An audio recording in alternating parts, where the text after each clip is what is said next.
Bismillahirrahmanirrahim. Assalamualaikum warahmatullahi wabarakatuh. Baiklah, saya Nadia Nirenza dari semester 6 Tadris Matematika YIN Kerinci. Di sini saya akan mempresentasikan sebuah proposal matematika yang berjudul Pengaruh Kepercayaan Diri dan Kemampuan Komunikasi Matematika Siswa terhadap hasil belajar matematika siswa, yang mana ini merupakan tugas mata kuliah seminar matematika yang diampu oleh Ibu Maila Sari MPD. Baik, kita masuk ke slide selanjutnya. Adapun pokok-pokok bahasan yang akan saya presentasikan kali ini, yang pertama terdiri dari bab 1 pendahuluan, yaitu susup materinya mengenai latar belakang masalah, rumusan masalah, kemudian tujuan penelitian, dan yang terakhir manfaat penelitian. Kemudian bab 2 kajian pustaka, sub-sub materinya landasan teori, penelitian yang relevan, kerangka berpikir, dan hipotesis penelitian. Nah, pokok bahasan yang ketiga atau bab 3 yaitu metode penelitian. Nah, adapun pokok-pokok materi yang akan kita bahas yaitu jenis penelitiannya, waktu dan tempat penelitian, variabel dan desain penelitian, definisi operasional variabel, populasi dan sampel, kemudian instrumen dan teknik pengumpulan data, terakhir mengenai teknik analisis data. Baik, yang pertama kita bahas bab 1 pendahuluan, yaitu latar belakang masalah. Nah, dari proposal ini ada beberapa yang melatar belakangi saya mengambil judul tersebut, yaitu di mana salah satu tujuan pembelajaran matematika yang seperti kita tahu itu adalah membekali siswa dengan kemampuan berpikir logis, analitis, sistematis, kritis, kreatif, dan mampu bekerja sama. Nah, berdasarkan hal demikian, dapat kita ketahui bahwa kemampuan komunikasi matematika siswa ini merupakan salah satu komponen penting yang harus dimiliki oleh siswa dalam belajar matematika. Kemudian selain kemampuan komunikasi matematika, ada beberapa faktor lain yang dapat mempengaruhi hasil belajar matematika siswa. Ada faktor internal dan ada faktor eksternal. Faktor internal itu merupakan faktor dari dalam yang bisa berupa mempengaruhi faktor kognitif, faktor afektif. Nah, kemudian ada faktor eksternal yang berpengaruh dari luar. Jadi, berdasarkan hal tersebut, penulis bermaksud untuk mengetahui secara pasti dan jelas melalui prosedural ilmiah dengan mengangkat judul pengaruh kepercayaan diri dan kemampuan komunikasi matematika terhadap hasil belajar siswa. Baik, selanjutnya bagian B, rumusan masalah. Ada beberapa rumusan masalah dari latar belakang masalah tadi. Di sini saya rangkum menjadi 3 masalah. Yang pertama yaitu apakah ada pengaruh signifikan antara kepercayaan diri dan kemampuan komunikasi matematika siswa secara bersama-sama terhadap hasil belajar matematika siswa kelas 8 Madrasah Sanawiyah Nurul Haq. Yang kedua, apakah ada pengaruh kepercayaan diri terhadap hasil belajar matematika dengan memperhatikan kemampuan komunikasi matematika siswa kelas 8 Madrasah Sanawiyah Nurul Haq. Yang ketiga, apakah ada pengaruh kemampuan komunikasi matematika siswa terhadap hasil belajar matematika dengan memperhatikan kepercayaan diri siswa.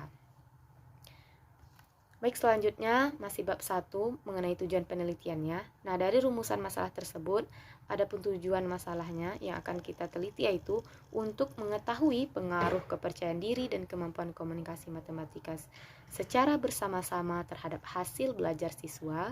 Yang kedua, untuk mengetahui pengaruh kepercayaan diri terhadap hasil belajar matematika dengan memperhatikan kemampuan komunikasi matematika siswa. Terakhir, untuk mengetahui pengaruh kemampuan komunikasi matematika terhadap hasil belajar matematika dengan memperhatikan kepercayaan diri siswa. Kemudian yang keempat atau D, manfaat penelitian. Nah, dari latar belakang masalah tadi ada beberapa manfaat penelitian yang di sini saya rangkum menjadi 2, yaitu ada secara teoritis secara teoritis ini untuk menambah pengetahuan dan pengalaman dalam bidang penelitian pendidikan, utamanya di bidang perilaku belajar siswa dan faktor yang mempengaruhinya. Yang kedua, secara praktis. Secara praktis, bagi peneliti sebagai penambah pengetahuan tentang perilaku dan karakter siswa, sebagai bekal juga psikologi calon guru. Yang kedua, bagi guru, seorang guru penting sekali dibekali pengetahuan tentang psikologi pendidikan, terutama tentang perilaku peserta didik dan faktor yang mempengaruhinya untuk mendukung pekerjaannya yang harus mempersiapkan, melaksanakan, kemudian mengevaluasi, dan membimbing dalam proses belajar mengajar, sehingga dapat meningkatkan kepribadian siswa ke arah yang lebih baik. Baik, selanjutnya kita masuk kepada bab 2 mengenai kajian pustaka. Adapun submateri yang pertama yaitu tentang tinjauan pustaka atau landasan teori. Yang pertama, kita akan bahas mengenai pengertian belajar. Seperti yang kita tahu bahwa belajar itu merupakan suatu proses yang akan proses penting bagi perubahan perilaku manusia dan mencakup segala sesuatu yang dipikirkan dan dikerjakan. Nah, perubahan perilaku ini terjadi karena didahului oleh pengalaman, dari pengalaman satu ke pengalaman yang lain, kemudian akan menyebabkan proses perubahan. Kemudian yang kedua mengenai hasil belajar matematika. Nah, apa yang dimaksud dengan hasil belajar matematika? Hasil belajar matematika atau hasil belajar itu merupakan realisasi atau pemekaran dari kecakapan-kecakapan potensial atau kapasitas yang dimiliki seseorang. Nah, senada dengan pendapat sebelumnya, Nasution tahun 1994 itu menyatakan bahwa hasil belajar adalah suatu perubahan yang terjadi pada individu yang belajar, bukan saja perubahan mengenai pengetahuan, tetapi juga untuk membentuk kecakapan dan penghargaan dalam diri pribadi yang belajar. Kemudian kita akan membahas mengenai pengertian dari kemampuan komunikasi matematika. Nah, istilah komunikasi itu berasal dari bahasa Latin communicatio, yang berarti pemberitahuan. Nah, pemberian bagian dalam sesuatu, pertukaran, di mana si pembicara mengharapkan pertimbangan atau jawaban dari pendengarnya. Komunikasi matematika itu merupakan salah satu kemampuan standar yang harus dimiliki siswa dalam belajar matematika. NCTM menyatakan kemampuan yang harus dimiliki siswa adalah kemampuan pemecahan masalah atau problem solving, kemampuan penalaran atau reasoning, kemampuan komunikasi atau communication, kemampuan membuat koneksi, connection, dan kemampuan representasi, representation.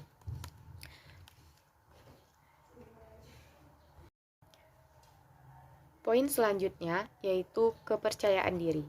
Nah, kepercayaan diri menurut Carl Rogers, sebelum mengetahui arti dari kepercayaan diri, kita harus mengetahui dari istilah self yang dalam psikologi mempunyai dua arti, yaitu sikap dan perasaan seseorang terhadap dirinya sendiri dan suatu proses keseluruhan proses psikologi yang menguasai tingkah laku dan penyesuaian diri.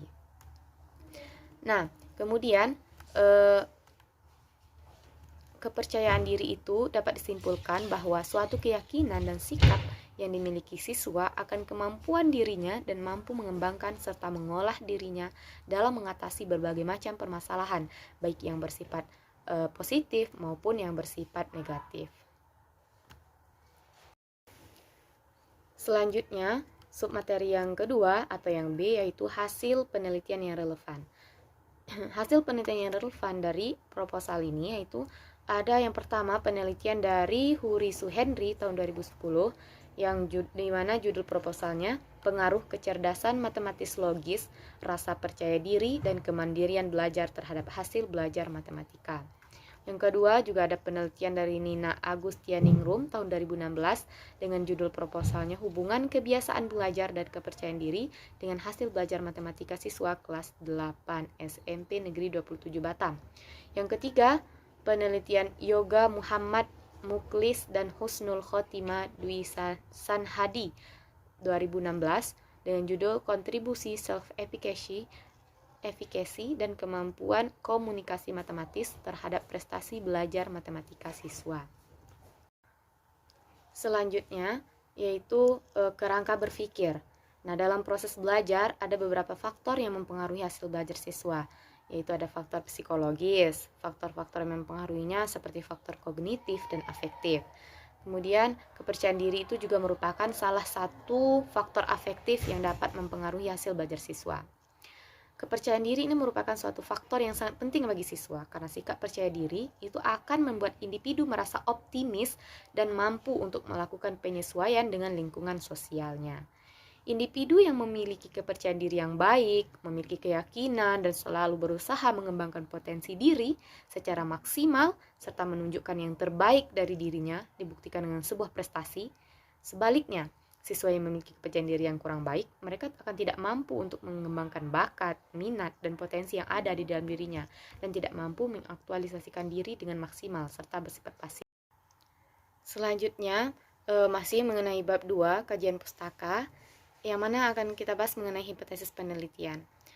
Yang pertama itu terdapat pengaruh signifikan antara kepercayaan diri dan kemampuan komunikasi matematika secara bersama-sama terhadap hasil belajar matematika siswa kelas 8 Madrasah Sanawiyah Nurul Haq.